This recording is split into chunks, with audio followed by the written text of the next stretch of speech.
Welcome once again to Lehto's Law. Here's Steve Lehto. Got another one of those stories sent to me by everybody, and it's an interesting one, and I was going to do it. So, family living on golf course awarded nearly $5 million after their home was bombarded by errant golf balls. Now, this story is widely reported. The Boston Globe covered it.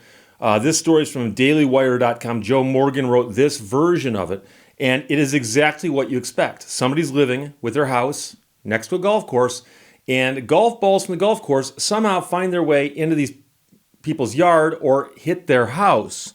And after a while, they filed a lawsuit, and this is what resulted. And there's a lot more going on here because, as you can imagine, a lot of golf courses are built with houses surrounding the golf course, and a lot of people like living in those homes. And I've often wondered about that because I've seen how some people golf. And now, I'm not a golfer. I've golfed a couple rounds in my life. I've hit a couple buckets of balls at a driving range. But the idea that your house is right near a golf course, I can pick a couple spots that probably wouldn't be good to put a house. And also, there's a golf course near where I live, and I run and bike up and down one particular road that is down the side of this golf course. And I see golf balls all up and down this road all the time. Now, I've never seen a golf ball hit a car, or one's never hit me, but I have to imagine that cars get hit from time to time.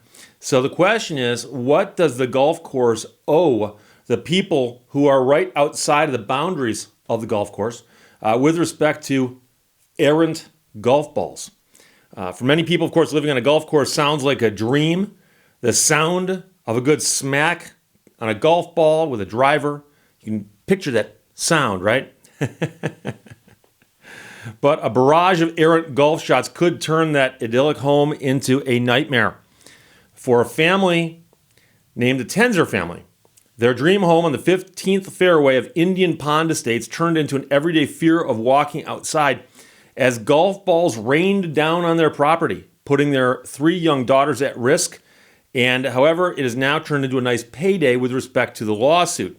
Now, they haven't gotten paid yet, but they've got a judgment, so we'll see how this goes.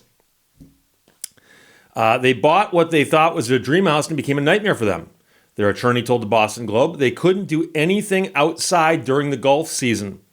According to the Globe, the family was awarded $3.5 million in December for damages and mental and emotional suffering after suing the golf club for trespass after hundreds of golf balls have landed on their property since they bought it in 2017, shattering windows.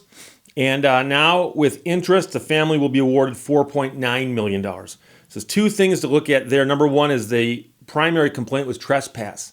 And trespassing is something most people have heard of, and they picture, well, it's, I walk onto your property and I don't have permission to be there, or I jumped the fence or I ignored a no trespassing sign, then I am trespassing. But trespassing doesn't have to be a person setting foot on property. If I do something that invades or impairs your use of your property, that can be a trespass. Depends on the state, depends on a whole bunch of other things. But there are other examples of trespass that don't involve a person going onto someone else's property. And so here, apparently, the underlying claim was one of trespass. With interest, the family will be awarded $4.9 million on a $3.5 million verdict. And that also is something that you need to be aware of, is that if you file a lawsuit against somebody, the date of the filing of the lawsuit in many states is the moment that matters. And so if you file a lawsuit on this date and you get a judgment on this date, well, this judgment is for what you filed back here. And so if the jury says you were awarded $3.5 million on this date, but here we are all the way down here, well, you're entitled to interest on that judgment that has occurred since the date of the filing, but pre-judgment. So again, that'll also vary wildly from state to state. The couple who purchased the home in 2017 paid $750,000 for it. They say they have collected over 700 golf balls that have landed on their property. 700 golf balls. Should we have looked into chances our house will be hit? Probably. I don't know, the man said. We just fell in love with the house. It was our first house. Family said that the situation became so bad that neighborhood children wear bicycle helmets when they went outside to play in the yard. The wife says when it hits, it sounds like a gunshot, describing a golf ball hitting the house. It's very scary. According to the husband, they tried appealing to the golf course with no luck. So then they said, we started calling the police because there's nothing else we could do. We never wanted a lawsuit. Nobody wants a lawsuit, she said. We tried to go in civilly and work with them.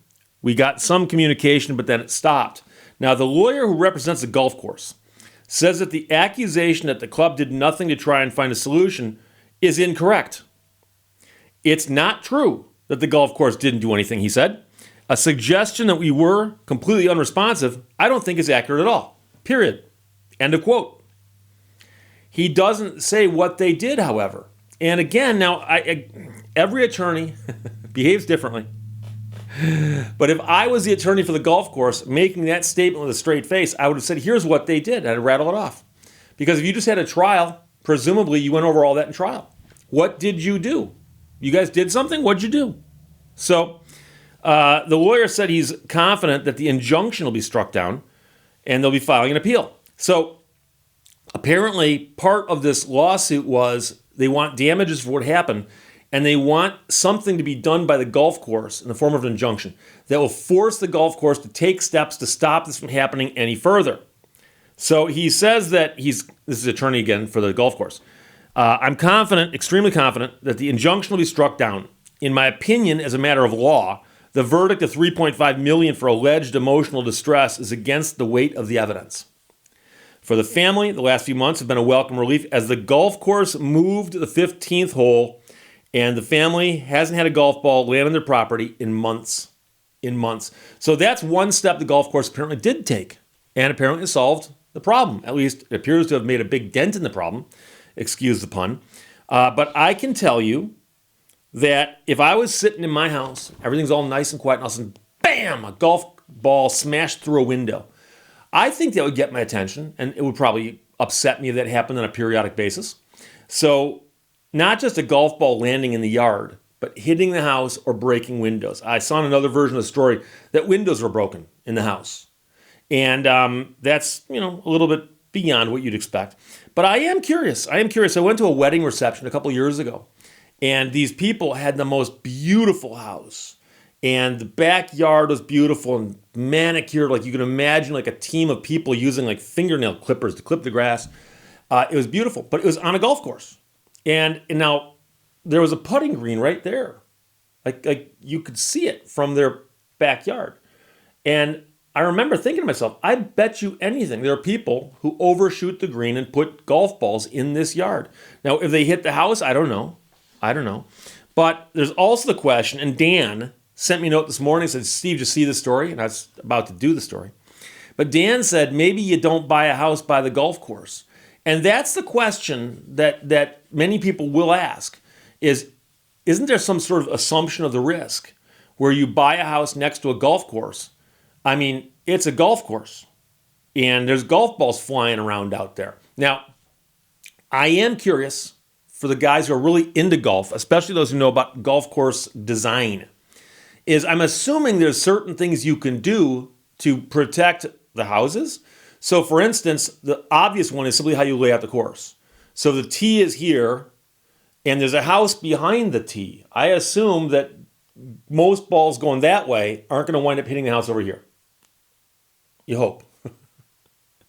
But of course, if this tee here going that way is next to a hole that's right over here and people are shooting at this hole and they overshoot it, they might hit that house. But I've also seen golf courses that have put up rows of trees, like Lombardy poplars. You can get these trees that grow really, really tall, and they're kind of thick with the foliage, and you can build a natural fence with them. So it looks like a row of trees, and it is trees, but it's not that unsightly. And if you put a row of them down the side of the golf course, the bulk of the balls that get hit into that aren't going to make it through there and do any damage across the road. Or I've also seen golf courses that put up nets. I've seen that. Now, of course, some of this gets unsightly, but there are steps they can take. But it seems a little extreme, but of course, that's why it's in the news. And that is that the family got an award that, with the interest and everything else, comes out to be almost $5 million from the golf course. Now, of course, the golf course is going to appeal that, and they have every right in the world to do that, and it could get spun around on appeal. But, of course, the real question is, Are they entitled to an award? And if so, how much? So I do like the fact that they moved the hole. That appears to solve much of the problem. But again, the underlying claim was one of trespass. And they said they lived with this nightmare for 4 or 5 years because they bought the house back in 2017.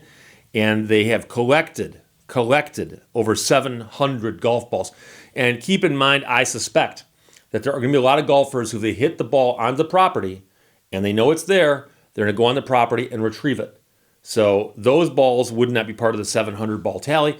And also, each and every instance of someone doing that is another example of someone trespassing. So it all comes full circle. So there you go. From dailywire.com, Joe Morgan wrote it. Family living on golf course awarded nearly $5 million after home bombarded by errant golf balls. Sent to me by Brendan, Andy, Ben, Mike, Michael, Dan, David, Robert, Donna, Paul, and Brian. Thanks a lot, everybody. Questions or comments, put them below. Let's talk to you later. Bye-bye. Thank you for watching Lehto's Law. Education must not simply teach work, it must teach life.